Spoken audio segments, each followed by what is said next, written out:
Hello friends, कैसे हो आप लोग। आज हम डिस्कस करेंगे कि आपका सीटेट का एग्जाम 20 दिन में कैसे क्लियर करें। How to crack CTET exam in 20 days. देखो 20 डेज आपके बचे हैं, बस 20 दिन बचे हैं आपके एग्जाम, क्योंकि आज आपकी 29 तारीख हो गई। 29 तारीख के बाद 30-31 आपका दिसंबर खत्म, 2023 खत्म, फिर 2024 लग जाएगा। 21 जनवरी को आपका सीटेट का एग्जाम है। मानो कितना मोटा मोटा, मानो आपके कितने दिन बचे हैं, बस 20 दिन बचे हैं। तो 20 दिन में ऐसे हम क्या क्या प्रिपरेशन करें, क्या क्या पढ़ें कि जो हमारा 20 दिन में हमारा सीटेट का एग्जाम क्लियर हो जाए। क्लियर ही नहीं, आपका कितना है 120 प्लस या 110 प्लस ऐसे नंबर आ जाए ना। आपको पता है कि SC ST जो आपकी कैटेगरी है उनको कितने नंबर चाहिए, उनको 82 नंबर चाहिए, और जो आपके जनरल में आते हैं उनको 90 नंबर चाहिए पास होने के लिए। तो आपको ऐसे स्ट्रेटेजी बनानी है ताकि जो आपका सीटेट के एग्जाम है वो क्लियर ही नहीं बल्कि 120 प्लस या 110 प्लस ही आ जाए। कितने दिनों में, 20 दिनों में। अगर आपने अभी तक कुछ नहीं पढ़ा, थोड़ा बहुत तो आपने पढ़ा ही होगा, जैसे कि आपने जरा सा पढ़ा है और कुछ नहीं पढ़ा है, और बहुत लोग ऐसे होंगे जिन्होंने पढ़ा ही नहीं है। तो देखो, इसमें मैं सबसे पहला मेन पॉइंट क्या कहूंगी कि अगर आप सीटेट के एग्जाम देने जा रहे हो, ठीक है, आप सीटेट के एग्जाम के हॉल में बैठे हो, तो खुद को ये मानो कि आप एक क्या हो, टीचर हो। खुद को अध्यापक मानना है। खुद को ये नहीं मानना है कि आप एक स्टूडेंट हो। स्टूडेंट की तरह अब आपको क्या बनना है, सीटेट के एग्जाम के बाद आपको KVS DTET प्लस इन सबका एग्जाम आपको क्रैक करना है। क्रैक करने के बाद फिर आपको सिलेक्शन लेना है। तो ये मानो कि अब आप क्या है, टीचर बन चुके हैं। आप सीटेट का एग्जाम दे रहे हो, आप टीचर बन चुके हो। तो इसका मतलब यही है कि अगर आप क्वेश्चन को सोल्व कर रहे हो तो आप एक टीचर बन के सोल्व करो कि मैं एक टीचर हूँ, ठीक है। अब जो अगर आप टीचर हो तो जो बच्चे हैं, बच्चों को आप क्या मानोगे, बच्चे को अपना बच्चा मानोगे। जैसे कि आप ऐसा नहीं मानना है कि आप एक टीचर हो, जो स्टूडेंट है बस एक स्टूडेंट है, उसको स्टूडेंट नहीं मानना, उसको अपना बच्चा मानना है। अगर आप स्टूडेंट को अपना बच्चा मानोगे, खुद को टीचर मान के चलोगे, फिर आप ऐसे क्वेश्चन को सोल्व करोगे तो आपके क्वेश्चन 100% क्या 99% आपके सही होंगे। आपके दिमाग में रहेगा ना कि हाँ मैं एक टीचर हूँ, टीचर कैसे सोचता है, कैसे करता है, तो उस क्वेश्चन को सोल्व करोगे। अब बच्चा है, बच्चे को खुद का बच्चा मानोगे। जैसे कि अगर आपके बच्चों को कोई कुछ कहता है, मानो कि आपका बच्चा है, खुद का बच्चा है, कोई कुछ कहता है, तो आपसे कोई भी कुछ कहेगा, स्कूल में उसे डांटेंगे या फिर आस पड़ोस के लोग उसे डांटेंगे, तो आपको बुरा फील होगा, बुरा लगेगा कि हाँ मेरे बच्चे कैसे कैसे करें। तो ऐसे ही स्कूल के बच्चों को ये कहना है, उनके जो बच्चे हैं उनको अपना बच्चा मानना है, और उनको अपने बच्चे मानने के बाद फिर आपको क्वेश्चन सोल्व करना है। ये आपका पहला पॉइंट हो गया। सबसे पहला पॉइंट, मेन पॉइंट, बच्चे को केंद्र में रख के, बच्चे को सबसे ऊपर रख के आपको क्वेश्चन को सोल्व करना है, ठीक है। ये आपका हो गया। अब हम बात करते हैं, कुछ मैंने आपके नोट डाउन करे हैं जो आपके डाउट है। देखो, पहले और दूसरे दिन क्या करना है, जो आपका जैसे आपने नहीं पढ़ा है सब्जेक्ट वाइज, जो आपके EVS हो गया, हिंदी हो गया, CTP, मैथ, इंग्लिश, जो भी आपके हैं, इनको आपको रिवीजन करना है। अगर आपने जैसे पढ़ा है, थोड़ा बहुत पढ़ा होगा तो उसको रिवीजन करना है। लास्ट नहीं भी पढ़ा है तो आपको क्या करना है, जो आपका हिंदी का हो गया और इंग्लिश में जो आपकी लैंग्वेज आती है, फर्स्ट और सेकेंड लैंग्वेज, चाहे हिंदी, वैसे तो फर्स्ट लैंग्वेज ज़्यादातर मोस्टली बच्चों की हिंदी रहती है। सेकंड में आपको बहुत लोगों ने चूज़ करा होगा, संस्कृत चूज़ करा होगा, इंग्लिश चूज़ करा होगा, कुछ भी चूज़ करा हो। तो उसमें आपको जो पैसेज के क्वेश्चन होते हैं, तो उसको आप एक, सबसे मेन बात क्या होती है, टाइम मैनेजमेंट। अगर आप टाइम को बिल्कुल अच्छे से मैनेज करते हो कि हाँ इतने टाइम में हमें इतने क्वेश्चन हमें सोल्व करना है। टाइम सबसे बड़ा खेल यहाँ पर क्या होता है, टाइम का होता है। टाइम मैनेजमेंट आप कैसे करते हो, तो ये कैसे करना है कि हमें प्रीवियस ईयर क्वेश्चन पेपर लगाने हैं। आपको एक सेट लेना है, 150 क्वेश्चन होते हैं उसको, फिर आपको अपनी कॉपी लेनी है, उसमें आपको 150 लिख लेना है, फिर ABCD ऐसे लिख लेना है, ठीक है। देखो आपके पास OMR शीट नहीं है, कोई बात नहीं, नहीं है तो आपको कॉपी रजिस्टर लेना है, उसमें पूरे 150 लिखने हैं। 150 क्वेश्चन लिखने के बाद उसमें आपको क्या लिखना है, 150 के ABCD ऐसे लिखने हैं। गोले जैसे OMR शीट होती है ऐसे आप बना सकते हो आप रजिस्टर में। बनाने के बाद उसको आपको क्या करना है, फिर क्वेश्चन पेपर लेना है जो आपके पास है। नहीं, आपको कहाँ से मिलेंगे, देखो आपको कहीं से जो आपके question paper, previous year question paper है, आपको परचेज करने की जरूरत नहीं है। नहीं आपको कोई बुक खरीदनी है पब्लिकेशन की, आपको वहाँ से खरीदनी है, फिर आपको उसको लगाना है, नहीं ना ही आपको। वैसे भी आपको पता है पेपर आपका क्या है, ऑफलाइन मोड पे है, तो आपको ऑनलाइन मोड पर प्रैक्टिस करने की जरूरत नहीं है, कंप्यूटर पर करने लगो। आपको ऑफलाइन है तो आपको हाथ से ही करना होगा, पेंसिल से ही करना होगा, फिल करना होगा।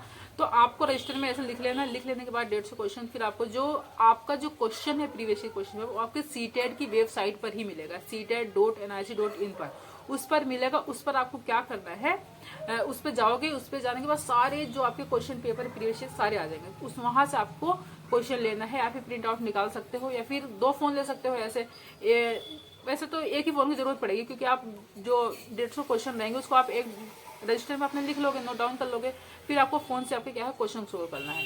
करना है। पहला हमारा क्वेश्चन क्या है, पहले का हमारा तीसरा है, तीसरे पे आपने क्या है इसको गोला भर दिया।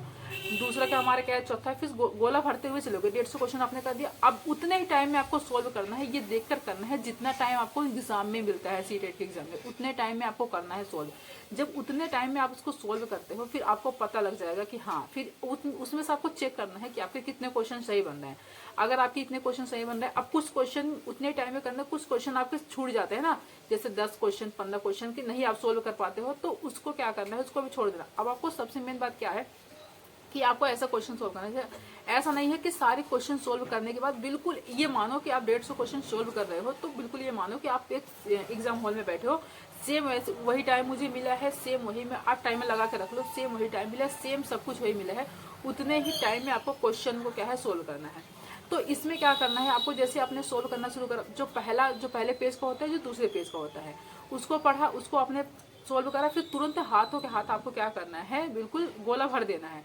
उसको बाद के लिए नहीं छोड़ना है कि आप पूरा 50 क्वेश्चन सोल्व करो या और पूरा 150 क्वेश्चन सोल्व करने के बाद फिर गोला भरो, ऐसा नहीं करना है। अगर आपने रजिस्टर में भी सोल्व कर रहे हो तो हाथ को हाथ आपको क्या करना है, उसको 10 क्वेश्चन 15 क्वेश्चन सोल्व करने के बाद जो पहला और दूसरा पेज होता है करने के बाद उसको गोला भर देना, फिर आपको नेक्स्ट पेज पे तब जाना है, आपको इससे पहले आपको नहीं जाना है। ये सबसे मेन बात याद रखना। यहाँ तक आपकी बात हो गई, फिर आपको पता लग जाएगा, फिर आपने इसको चेक करना कितने क्वेश्चन आपके सही हो रहे कितने नहीं, फिर जब उस हिसाब से आपको पता लग जाएगा, फिर उस हिसाब से ऐसे 1 या 2 दिन आपको प्रीवियस क्वेश्चन पेपर सोल्व करना है। टाइम को आपको देखना है कि हमारा टाइम, हम कितना टाइम अपना यूज कर रहे हैं, इसमें हम कितना टाइम में क्वेश्चन सोल्व कर पा रहे हैं। फिर इसके बाद जब आपका तीसरा दिन आ जाएगा तो आपको पता लग जाएगा कि हाँ आपके कितने कितने क्वेश्चन जो है कौन कौन से टॉपिक से हैं।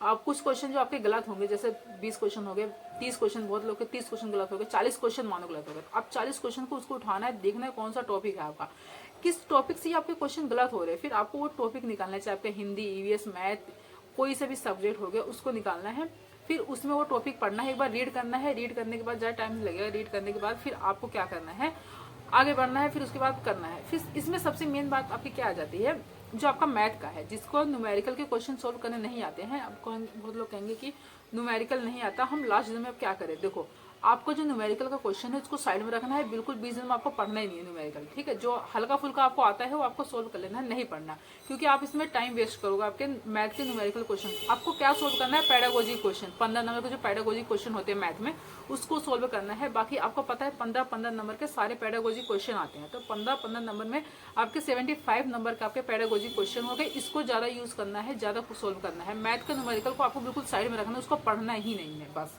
इतना मैथ में करना है, बाकी आपको सब पढ़ना है। पैसेज को आपको कैसे सोल्व करना था, मैंने आपको पहले बताया था कि पैसेज को सोल्व करने के लिए आपको डेली एक पैसेज सोल्व करना होगा। अगर आप 15-20 मिनट डेली पैसेज सोल्व लगाते हो टाइम, तो आपका वैसे ही पता चल जाएगा कि हाँ आपको प्रैक्टिस हो जाएगी कैसे सोल्व करना है। अगर आपने नहीं करा है तो 20 दिनों में भी अगर आप कोशिश करोगे ना, 20 दिन में अगर आप 10 दिन भी 10 पैसेज को सोल्व करते हो ना, 15-20 मिनट, तब भी आपके क्या है हो जाएंगे सोल्व। तो अब आपका ये हो गया। अब आपका मेन आता है जो आपका आता है टैग वर्ड्स। क्या आते हैं, पॉजिटिव और नेगेटिव टैग वर्ड, जो बहुत इंपॉर्टेंट होते हैं आपके सीटेट एग्जाम के लिए। मैंने आपको पॉजिटिव और नेगेटिव टैग वर्ड करवा दिए हैं, वहां से आप जाके देख लेना। मैंने आपको subject wise positive negative tag word करवाए हैं और ऑल सब्जेक्ट का भी ये क्या है मिक्सअप करवाया है। आपको ईवीएस का देखना है, सीडीपी का देखना है, हिंदी का देखना, आप उस पर जाके देख सकते हो। फिर एक मिक्सअप मैंने करवाया है, उसको भी आप देख लेना।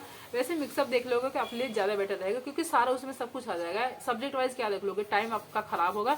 आपको क्या करना है, बिल्कुल जो मैंने एक करवाए हैं, बिल्कुल सब्जेक्ट मतलब कि पूरा मिक्सअप करवाया है ऑल सब्जेक्ट का, उसमें आपको जाके पॉजिटिव और नेगेटिव टैग वर्ड देखने हैं।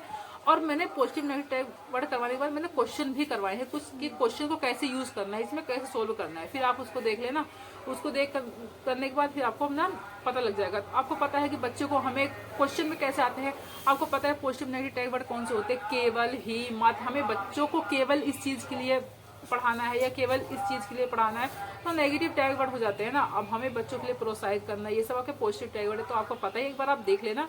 उससे आपका जो आपका 90% क्वेश्चन होता है ना, बहुत ही सॉल्व हो जाता है पॉजिटिव और नेगेटिव टैग वर्ड से, जो पेडागोजी क्वेश्चन होता है। अब यहाँ तक बात हुई। अब आपकी बात आती है, ये सब हो गया।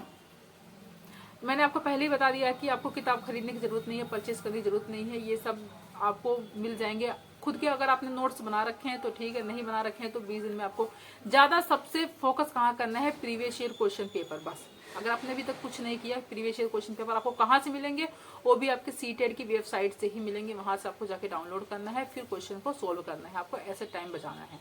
यहाँ तक हो गया आपका, 1 मिनट। हाँ, तो मैंने यहाँ तक आपका बता दिया। तो अब आपको क्या करना है, और मैंने एक बात मैं आपको और बता दूं कि मैंने पेडागोजी क्वेश्चन मैंने आपको सोल्व करवाए हैं। उसको भी आप क्या है, क्वेश्चन को सोल्व करने में मैंने एनसीईआरटी के क्वेश्चन भी सोल्व करवाए, मैंने कुछ टॉपिक भी करवाए, ज़्यादातर नहीं करवा पाई हूँ, पर थोड़े मैंने करवाए हैं, वहाँ सोल्व करना है। पर मैंने ज़्यादातर आपके पॉजिटिव नेगेटिव टेबल कर लिए, जो आपके लिए ज़्यादा इंपॉर्टेंट होता है। यहाँ तक हुई। अब सबसे मेन बात आ जाती है, जैसे कि आपने क्वेश्चन सोल्व कर लिया, ठीक है, करने के बाद आपके कितने क्वेश्चन बचते हैं, 10 या 15 क्वेश्चन बचते हैं। अब आपके पास टाइम नहीं है, ठीक है, टाइम नहीं है, टाइम आपका खत्म हो गया है कि आपको इतने टाइम है और हमें क्या करना है। अभी हमारे जो 10-15 क्वेश्चन बच रहे हैं, अब इसका क्या करना है, हम कैसे सोल्व करें। अब टाइम भी नहीं है आपको। अब बहुत लोग होते हैं डायरेक्ट गोले लगा के आ जाते हैं कि क्योंकि आपकी नेगेटिव मार्किंग तो है नहीं इसमें सीटेट में, तो कहते हैं कि अब कोशिश करना कि सारे क्वेश्चन अटेम्प्ट करना, क्योंकि नेगेटिव मार्किंग है नहीं आपके, तो क्वेश्चन को सारे अटेम्प्ट करके आना पूरा।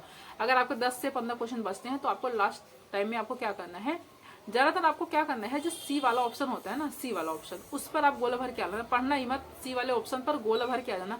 आपके 80 से 90% वो क्वेश्चन सही जाते हैं। अगर आपके 15 क्वेश्चन छूट रहे हैं, अगर आपने सी वाला गोला भर दिया है, क्या है 10 से 15 नंबर क्वेश्चन छूट रहे हैं, तो कम से कम 15 का तो 7-8 नंबर तो उसमें सही ही जाते हैं। कितने छोड़ने से अच्छा है कम से कम 7-8 नंबर तो आपको मिल जाएंगे ना। तो आपको ऐसे किस पर आपको गोला भरना है, सी वाले ऑप्शन गोला भरना है, या हमेशा सही जाता है आपका सी वाला ऑप्शन। 15 नंबर का है तो 7-8 नंबर मिल जाएंगे, इतने लिए आपके लिए इनफ है। छोड़ने से अच्छा है तो इतना आपको मिल जाएंगे। 1 नंबर भी हमारे लिए क्या है, वो बहुत होता है। तो ऐसे करना है। तो अगर आप ऐसे जैसे जैसे मैंने बताया ऐसे से आप यूज करते हो ना, तो आप फर्स्ट अटेम्प्ट भी अपना क्लियर कर सकते हो। ऐसे ही लास्ट दिनों में मैंने ही अपना एग्जाम क्लियर करा था, जैसे मैं अपना एक्सपीरियंस बता रही हूँ आपको। तो इतना हो गया। अब इसमें सबसे मेन बात क्या आ जाती है, जब मैंने सारा बता दिया, सबसे जिन लोगों ने अपना पढ़ा है, पहले से पढ़ रखा है, उनके पास 20 दिन बचे हैं, तो उनको क्या है, अपना सब्जेक्ट वाइज रिवीजन करना है, फिर प्रीवियस ईयर क्वेश्चन पेपर लगाना। उनके लिए तो बताने की जरूरत नहीं है, वो लोग अपना ऐसे कर लेंगे, सब्जेक्ट वाइज रिवीजन, फिर प्रीवियस ईयर क्वेश्चन, फिर क्या कहते हैं, अपना हो जाएगा। चलिए, आज के लिए इतने काफ़ी। अगर आपको वीडियो पसंद आए तो लाइक कर देना, सब्सक्राइब करना, शेयर कर देना। Thank you.